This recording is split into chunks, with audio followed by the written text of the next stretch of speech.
Run. Just run. As fast as you can. Don't look back. You've got to protect him. That's all I could think. My vision hazy from the explosion of light. The woods around me blurring into an endless tapestry of green darkness. A blistering whistle rattled through my head. Each muffled step echoed, a rhythm unfamiliar yet strangely mine. Then it hit me. I have legs. It was surreal, learning to walk, in a body woven with memories that weren't entirely mine. I couldn't sit with the feelings for too long. I needed to escape. I just needed to save him.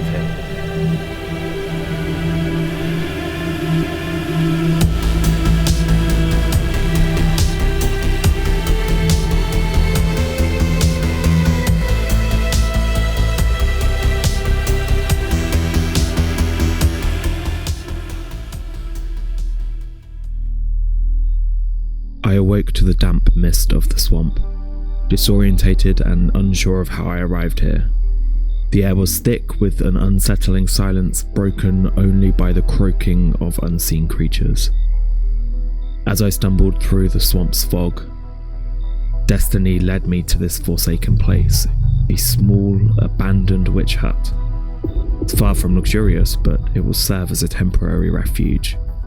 If I'm to unravel the mysteries and save Alistair, I need a proper workshop. Alchemy and enchantments require a careful touch. I need to practice to hone my skills. The small haven will suffice for now, but I must plan for something more permanent. A shelter is only as strong as the foundations it's built upon. The swamp may hold the answers I seek, but it also harbours dangers.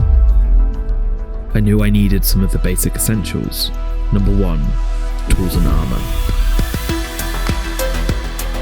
As a slime, my natural form lacks the durability of traditional beings. A single blow can spell disaster. That's where preparation comes in. This slime may not be the brute force, but with the right tools I can turn the tables.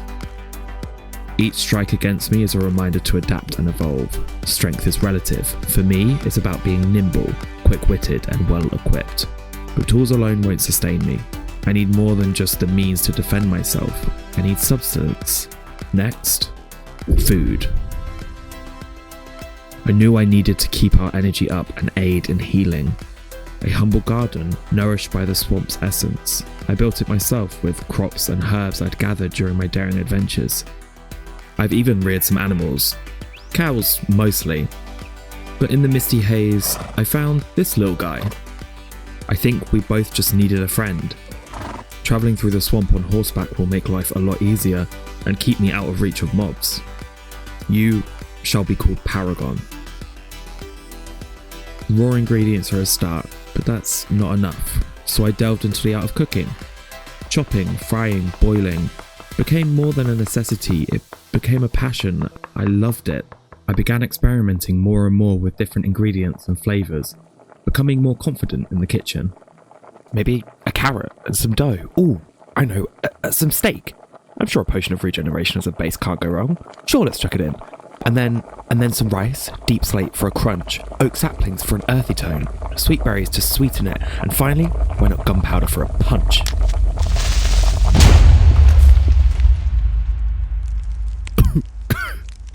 Okay, maybe I need a little bit more practice. Since consuming Alistair and becoming a human slime hybrid, I've come to realise that the world is so full of magic and wonder. Now that mobs see me as a threat, I must defend myself against their relentless attacks. To aid my defence, I've crafted a magical wand that harnesses the power of enchanted dust as its ammunition. For now, mainly redstone, but I think I can scale up to something more explosive. Either way, it allows me to fend off the creatures of the night and protect my sanctuary from harm. But when I do, they drop these tiny glowing green orbs. I know what you're thinking. No, they're not slime balls. Something else, something more magical. They're drawn to me, quite literally. They move across the floor towards me, and when I touch them, I absorb them. It's a weird feeling really, a little tingly, but in a good way. But I don't think I'm supposed to hold on to them. I don't know what they'll do to Alistair, so I think it's best that I expel them. I tried to get rid of them using bottles or buckets, but it didn't seem to work. I knew I needed to use magic somehow. After experimenting with a few different items, I realised that books were the answer, but I needed a device to help me. So I came up with this. I call it an enchanting table. I know, it's kind of a silly name. Maybe I'll think of something else down the road. But when I place a book inside, it seems to draw the magical orbs out and into the book.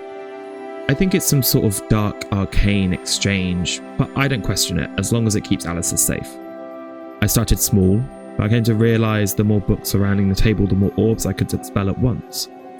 In return, these magical books told of incredible skills and buffs I could learn and attach to my tools and armour. Take my boots. I added bunny hops. This allows me to jump 3 times as high when on dirt. Or my pickaxe. I have fortune, which can yield more ore when mined compared to a normal pickaxe. I'm really beginning to understand why Alistair pursued the world of magic. It's incredible.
I found myself staring off into nothing.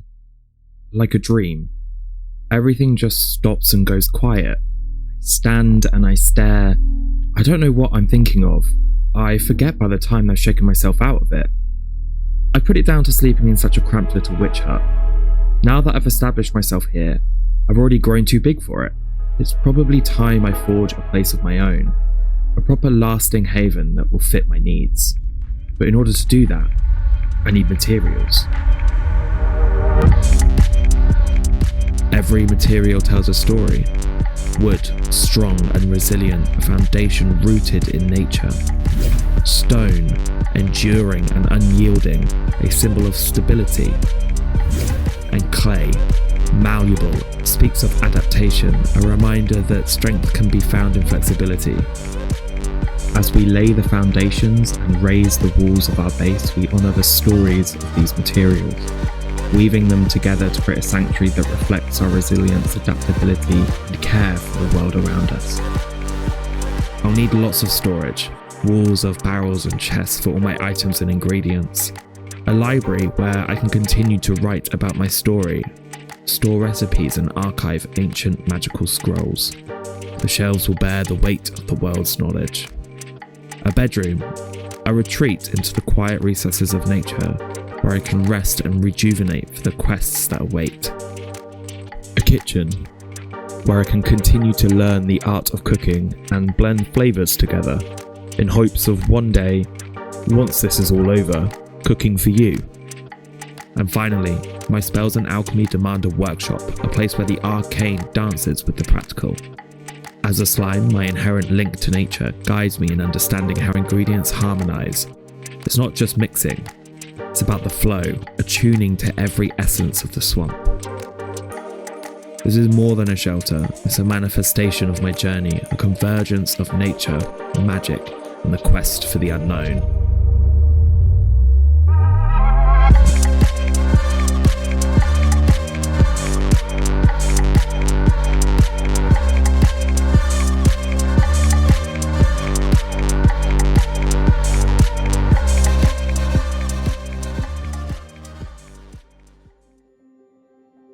Ever since I settled here, I've noticed something peculiar.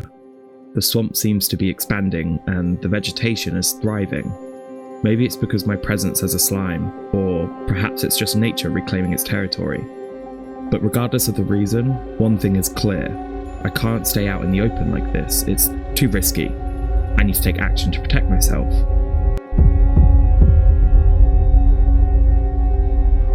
I've been scouring through these old tomes, delving into the secrets of magic, searching for the spell that will shield my base from harm. After much research, I've gathered the necessary ingredients. Saplings and mushrooms infused with growth and protection spells. Now it's time to work my magic. Finding the ideal locations to plant these saplings is crucial. They need to grow into towering trees, forming a protective barrier around my base. Here, I think this will be the perfect spot. Now all I have to do is wait and let nature take its course. As the moon rises and casts its light upon the land, I will drift off to sleep, entrusting the growth of my saplings to the magic of the night.